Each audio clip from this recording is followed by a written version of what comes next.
नमस्कार बंधु मैंने आज क्विज रही आधुनिक इतिहास 10टी दुर्लभ कठिन और आश्चर्यजनक जीके प्रश्न आपण मैंने 10टी केतोटी सठिक उत्तर दे पारछंती कमेंट निश्चय जणातु। तेबे चलंतु आरंभ करिबा क्वेश्चन नंबर 1 रो। क्वेश्चन नंबर 1 भारतर अर्थनैतिक जातीयतार जनक काहाकू कुहा जाए? ए गोपाल कृष्ण गोखले, बी दादाभाई नारोजी, सी बाल गंगाधर तिलक, डी फिरोज शाह मेहता। यार राइट आंसर होची बी दादाभाई नारोजी। यार गुरुत्वपूर्ण तथ्य आमे देखिबा। दादाभाई नारोजी ड्रेन थ्योरी रो प्रवर्तक थिले। Poverty and non British rule in India पुस्तक लिखिथिले। ब्रिटिश पार्लियामेंट रो प्रथम भारतीय सदस्य मध्ये थिले। नेक्स्ट क्वेश्चन नंबर 2 नीलदर्पण पुस्तक किए लिखिथिले? ए बंकिम चंद्र चट्टोपाध्याय, बी दीनबंधु मित्र, सी रविंद्रनाथ ठाकुर, डी ईश्वर चंद्र विद्यासागर। यार राइट आंसर होची बी दीनबंधु मित्र।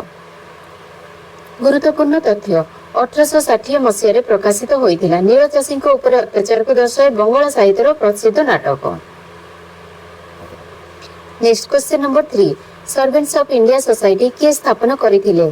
ए बाल गंगाधर तिलक, बी दादाभाई नारोजी, सी गोपाल कृष्ण गोखले, डी एमजी रानाडे। यार राइट आंसर होची सी गोपाल कृष्ण गोखले। गुरुत्वपूर्ण तथ्य 1905 मसीह स्थापित होइथिला। एहार मुख्यालय पुणे रे थिला। सामाजिक सेवा एहार प्रमुख लक्ष्य थिला। नेक्स्ट क्वेश्चन नंबर 4 केसरी पत्रिका केउ भाषा रे प्रकाशित होउथिला?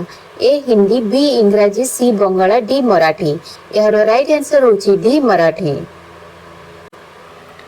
गुरुत्वपूर्ण तथ्य बाल गंगाधर तिलक या प्रकाश करुथिले। दी मराठा इंग्रजी पत्रिका थिला। या जातीयतावाद को प्रचार करुथिला। नेक्स्ट क्वेश्चन नंबर 5 सारे जहां से अच्छा गीत किए रचना करिथिले? ए मोहम्मद इकबाल, बी रविंद्रनाथ ठाकुर, सी बंकिम चंद्र चट्टोपाध्याय, डी दीनबंधु मित्र। यार राइट आंसर होची ए मोहम्मद इकबाल। गुरुत्वपूर्ण तथ्य 1904 मसीह रे सारे जहां से अच्छा रचना करा जायतिला। एहार मूल नाम तराना ए हिंदी देश प्रेमर प्रतीक भावे परिचित। क्वेश्चन नंबर 6 आनंदमठ पुस्तक रचयिता किए? ए बंकिम चंद्र चट्टोपाध्याय, बी रविंद्रनाथ ठाकुर, सी शरद चंद्र चट्टोपाध्याय, डी दीनबंधु मित्र। यार राइट आंसर होची ए बंकिम चंद्र चट्टोपाध्याय। गुरुत्वपूर्ण तथ्य 1882 मसीह प्रकाशित होइथिला। वंदे मातरम गीत एही पुस्तक रु निया जायछि। सन्यासी विद्रोह उपरे आधारित। नेक्स्ट क्वेश्चन नंबर 7 केउ आंदोलन को ब्लू म्यूटिनी बोली कहा जाए? ए सांताल विद्रोह, बी नील विद्रोह, सी मफला विद्रोह, डी पाइक विद्रोह। यार राइट आंसर होची ए सांताल विद्रोह। गुरुत्वपूर्ण तथ्य 1859 रु 60 मसीह घटिथिला। बंगालर चाषी माने यार नेतृत्व नैथिले। इंडिगो कमिशन गठन करा जायतिला। क्वेश्चन नंबर 8 हिंद स्वराज पुस्तक किए लिखिथिले? ए महात्मा गांधी, बी जवाहरलाल नेहरू, सी बाल गंगाधर तिलक, डी गोपाल कृष्ण गोखले। यार राइट आंसर होची ए महात्मा गांधी।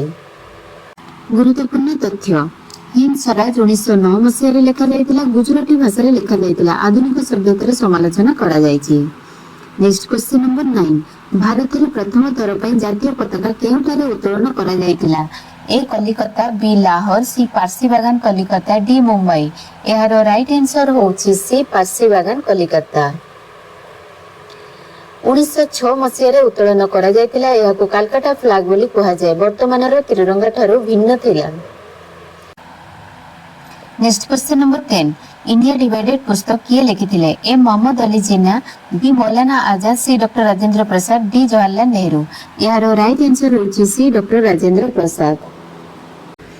गुरुत्वपूर्ण तथ्य 1946 मसीह प्रकाशित होइतिला। भारत विभाजन विरोध रे लिखा जायछि। यूपीएससी, ओपीएससी, एसएससी और रेलवे परीक्षा रे यार प्रश्न बहु बार आसी सरिछि। बंधु मैंने 10टी रु केतोटी प्रश्नर सठिक उत्तर देले कमेंट निश्चय जणातु। वीडियोटी भलो लागिथिले लाइक शेयर सब्सक्राइब करिया को भूलिबे नै। पुणी देखा हो परवर्ती वीडियो रे। धन्यवाद।